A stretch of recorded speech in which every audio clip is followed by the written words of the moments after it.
उद्धव ठाकरे यांनी पुण्यातील मेळाव्यात भाजपवर जोरदार निशाणा साधला। यावर अतुल भातखळकर यांनी उद्धव ठाकरेंना भ्रमिष्ट शिरोमणी पुरस्कार देण्याची गरज असल्याचं प्रत्युत्तर दिलं।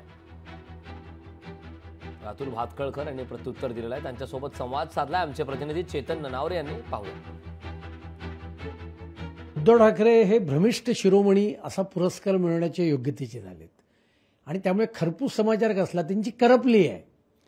हिंदुत्वाचा सगळीकडे विजय होतोय हे पाहून उद्धव ठाकरेंना सोनिया मॅडम किती चिडतील या भीतीपोटी त्यांची करपलेली आहे आणि त्यामुळे उद्धव ठाकरे कसला समाचार घेत आहेत।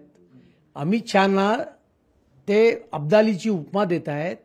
उद्धवजी हेच अमित शहा आहेत ज्यांनी हिंदुहृदय सम्राट बाळासाहेब ठाकरे यांचं 370 कलम काश्मीरचं रद्द करण्याचं स्वप्न पूर्ण केलं। हिंदू निर्वासितांना सन्मानाचं जीणं देणारा सीएचा कायदा पास केला। या सीए कायद्याला तुम्ही विरोध का केलात या प्रश्नाचं उत्तर महाराष्ट्राच्या जनतेला द्या। आणि त्याच्यामुळे सोनिया गांधींना खुश करण्याकरता ते उद्धव ठाकरे हे अमित शहा आणि देवेंद्र फडणवीसांवर टीका करतायत। हे महाराष्ट्राची जनता ओळखू नये। येणाऱ्या निवडणुकीत त्यांना जनता धडा शिकवल्याशिवाय राहणार नाही। लोकशाही मराठी ऐका, पहा, जागरूक रहा।